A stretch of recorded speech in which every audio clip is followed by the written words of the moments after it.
Hi, good evening. My name is Rebeca Castillo. I'm also a freshman at Mercer University. My story really resonates with Abraham and Leslie's. So my parents moved to the U.S. I moved to the U.S. along with my parents in 2008. I was like 4 years old, and so my sisters were a little bit older than me. One of my sisters was 10 and one of my sisters was 12. But anyways, what I want to say is that my parents also came to this country with nothing. The reason we moved here is because my eldest sister, she's deaf. And so back in our home country, she had no opportunity whatsoever. My dad had a college education in Guatemala. My mom did not. But even with that, he didn't make enough money to be able to really sustain our family, because even with his education, it's really hard to make enough money in a third world country to live well. And so, they took my sister to therapy, and they managed to put her in school, but when she was in school, the school kicked her out because of her disability. And so that is what really motivated my parents to just leave everything behind. My parents sold literally every last thing we owned back home to be able to, afford to come here. And I am very proud of my parents because of all the sacrifices that they made to be here. And now that I'm older and I comprehend more, I'm just shocked. How do you do that? Because I can't see myself doing that. It's a really hard thing to do. And to be able to put my sisters and I through school and to raise us in a new country where obviously his education doesn't count for anything here. And they're not familiar with the customs, they don't know the language.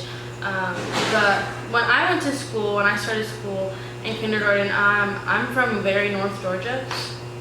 So we lived in Calhoun and we moved to Rome. But when I lived in Calhoun, the city or the school system that I was in was known for being kind of racist. And they went through a whole bunch of things with the city and stuff, because parents brought it to the city. But I remember when I was there, my teachers all recommended me to be tested for the gifted program. And I don't know why, but from what I understood from my teachers, I guess the proctors or the people giving the test thought I was white because of my name. And when I got to the testing center, they actually rejected me and told my parents that I couldn't take the test because I was a first-generation immigrant, and so I needed to go through ESOL first. And I did, and even when I did go through it, they still didn't accept me. And when I got to Rome, my parents moved to Rome because that's where Georgia School of the Deaf is. And we kind of went through a similar situation, but by then my parents kind of knew what was going on, so they kind of fought to get me in and give me the chance to actually be able to give the test. And when I was there, I was the second Hispanic in the whole group, and that's from kindergarten to 6th grade. So out of all those grades, and I just remember feeling kind of left out because all these other kids, not only was I new to the school, but nobody really looked like me. And when we would have family days and stuff, I felt like my family didn't look the same. And I know that might be kind of weird to say, but when you're little, you don't know better.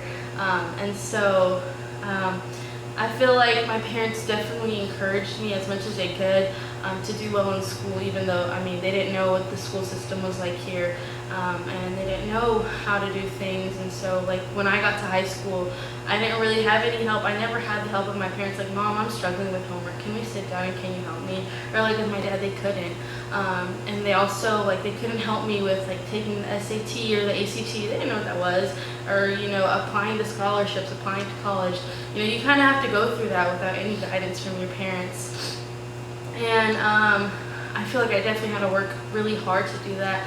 But I'm happy and I'm thankful for where I'm at today. I'm also proud of it because I know that if 15 years ago my parents wouldn't have made that decision, I would still be in Guatemala, and I probably wouldn't be in school because of the financial status of my parents.